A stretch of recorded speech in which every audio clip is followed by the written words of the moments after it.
Bonjour Mylène Paquette, québécoise et navigatrice, la première du continent américain à avoir traversé l'Atlantique Nord à la rame et en solitaire. C'est un formidable exploit qu'on voulait saluer et vous y avez cru jusqu'au bout. Oui, jusqu'au bout, effectivement. Puis je vous dirais même que la journée de l'arrivée où on est venu me chercher sur la ligne d'arrivée, jusqu'à ce jour-là, j'étais pas sûre si ça avait été une bonne décision. Donc, cette journée-là, je me suis mise à penser, finalement, c'était une bonne décision de décider de traverser l'Atlantique à la rame. On va revoir des images comme ça. D'abord de cette arrivée. À quoi vous pensiez à ce moment-là, Mylène? En fait, c'est tellement drôle parce que la première personne que j'ai vue, que je connaissais dans un bateau qui est venu nous rejoindre, là, au moment où, en fait, on voit les images, je me suis dit, c'est bizarre, eux, ils ont pris l'avion pour venir nous rejoindre. Donc, j'étais vraiment satisfaite, j'étais vraiment contente.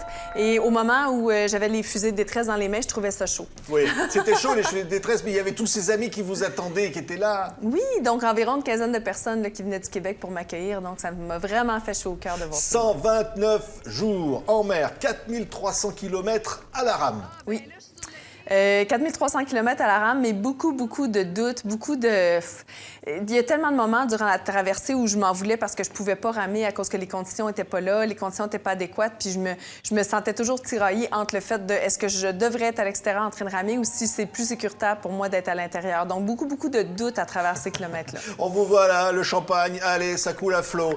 Les grands moments de retrouver tous ces amis comme ça. Oui. Parce qu'il y a eu des moments de doute, vous avez chaviré plusieurs fois. Oui, c'est ça. Donc, j'ai chaviré environ à 10 reprises. Durant les derniers chavirages, en fait, c'était les plus difficiles. Quand je pense aux chavirages 6, 7 et 8, c'était un dimanche durant lequel ça a brassé énormément. J'ai eu des vagues de 12 mètres. Et puis, j'ai fracassé ma tête sur le panneau électrique. Donc, j'ai vu noir pendant un moment. Alors, je m'en voulais de ne pas avoir mis mon casque. Il y a eu le Queen Mary qui est venu à votre secours. Oui, tout à fait. Donc, au jour 83. Puis, je peux dire aujourd'hui que, bon, la journée de l'arrivée, c'était exceptionnel, mais la journée où le Queen Mary est venu me rencontrer, j'avais jamais été aussi émue de ma vie. De voir comme ça 2-3 000 personnes sur le pont d'un navire immense à scander mon nom, à m'encourager, ça a été inoubliable. Ils vous ont envoyé de la nourriture et puis les moyens de réparer le bateau. Oui, c'est ça. Donc, une petite ancre flottante et un téléphone satellite pour pouvoir continuer. C'est des moments merveilleux. On va évidemment revenir sur votre parcours, Mylène Paquette, parce que, évidemment, vous partez donc du Québec. Vous avez d'abord commencé par remonter le Saint-Laurent. Vous avez aimé la navigation. Vous avez voulu aller jusqu'au bout. Oui, donc j'ai pensé que c'était possible de traverser un océan à la rame. J'ai découvert ça tout à fait par hasard et je me suis dit, je veux devenir navigatrice. Alors, en 2010, j'ai commencé à ramer. J'ai traversé l'océan à la rame en équipage, du Maroc à la Barbade, la première fois. Ensuite, j'ai fait le Saint-Laurent et une traversée à la voile pour ensuite arriver à aboutir, à avoir l'autorisation de partir, avoir le droit de pouvoir m'exprimer sur l'Atlantique Nord à la rame, là, toute seule cette année. Le Hermel, 8 heures par jour à ramer, toujours cette volonté. Il y avait des moments de découragement. Oui, bien, je dirais il y a beaucoup de moments où est-ce que j'étais très découragée, mais c'est surtout le sens de l'humour qui m'a aidée à passer au travers. Oui, c'est ça, vous avez envie de rigoler alors. Oui, exactement. Donc, il fallait que je me donne l'autorisation de rire pour enlever tous les côtés négatifs de la traversée, tous les doutes. C'était vraiment le rire qui m'aidait. Jamais eu envie vraiment d'abandonner. Une fois, oui, j'étais encore près de Terre-Neuve, puis j'avais demandé à mon routeur, Michel, est-ce que tu peux me calculer une route pour rentrer à Terre-Neuve? J'avais le goût d'en finir. Et puis, c'est ça. Donc, j'ai dû continuer, j'avais pas le choix. Et puis, enfin, je suis arrivée. Et vous pensiez au Québec, vous pensiez à tous ces amis qui sont là-bas, qui nous écoutent certainement en ce moment, qui ont eu peur pour vous certainement et qui ont été avec vous dans cette aventure. Oui. Surtout, tous les moments où est-ce que j'ai été coupée du monde parce que, bon, téléphone satellite, des fois, la météo oblige, ça fait en sorte que, la connexion est pas très bonne. Donc, je m'inquiétais beaucoup pour les gens qui pourraient s'inquiéter pour moi. Et ça, ça fait partie des moments d'inquiétude. On va revoir des moments de joie parce que c'est l'arrivée. Ces moments-là, c'est l'aboutissement. Et là, vous vous dites, j'ai gagné mon pari. J'ai réussi quelque chose de fort. Oui. Puis je dirais que ça fait 5 ans que je me prépare à cette arrivée-là. En fait, ça a été très difficile de penser aussi. Bien, durant la traversée, je pensais au après. Mais j'ai d'autres projets en tête. Je veux naviguer, je veux faire de la voile. Donc maintenant, je peux enfin tourner la page, toujours continuer à parler de cette aventure-là, de la partager. Mais je peux regarder en avant puis entrevoir d'autres choses dans ma vie. En regardant encore ça, ce bateau-là, c'est ce Hermel, puisque c'est le nom que vous l'avez voulu lui donner. Il était comment, ce bateau-là? Oh, incroyable. Je m'en voulais un peu, justement, le premier soir de l'avoir abandonné au quai. Je pleurais durant la nuit, donc on m'a rapporté au bateau pour pouvoir lui dire au revoir d'une façon plus intime parce qu'il y avait tellement de gens autour de nous quand on est arrivé, le bateau et moi. Donc là, je l'ai laissé à Lorient entre bonnes mains et puis je devrais le revoir au Québec dans les prochaines semaines. Vous êtes arrivé, le bateau et moi. Tous les deux, Exactement. vous n'étiez pas Oui, seuls je dis alors souvent finalement. on, oui.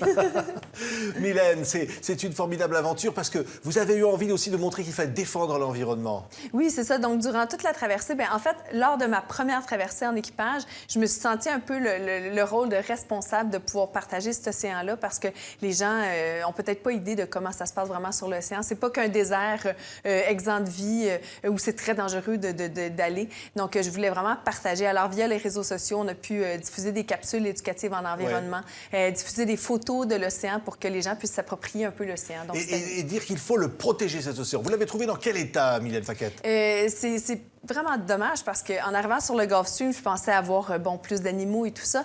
Et puis, après 2 mois de navigation, ce que j'ai constaté, c'est beaucoup de déchets sur l'océan. J'ai vraiment trouvé ça très, très triste. Et puis, bien, c'est sûr qu'il y a beaucoup de mammifères, il y a beaucoup d'animaux. Donc, ça m'a rassurée de voir qu'ils étaient bien en vie.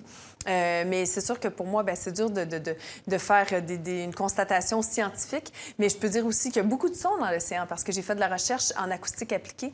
Donc, j'ai déposé un Vous avez entendu quoi? Vous avez entendu des petites baleines, des dauphins? Vous avez entendu quoi? Oui, exactement. Donc, des communications entre les mammifères et aussi beaucoup de sons de moteurs et de bateaux.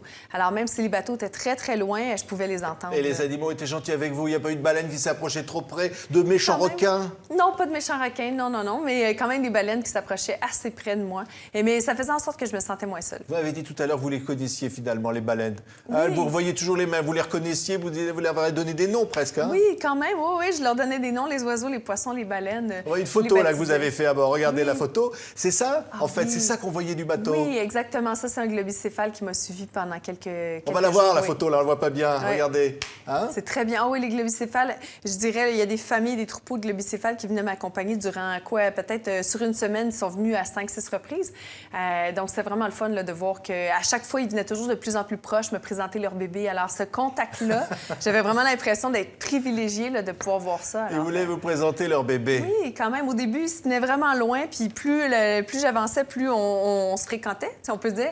Les mamans baleines m'approchaient leur petit bébé. Alors, bravo, Mylène Faquette. Bravo pour ce bel exploit. Vous nous avez fait rêver. Ça a été 129 jours avec vous à travers les océans. À bientôt pour de nouvelles aventures. Un grand coucou à tout le Québec. Merci beaucoup. Je transmets le coucou.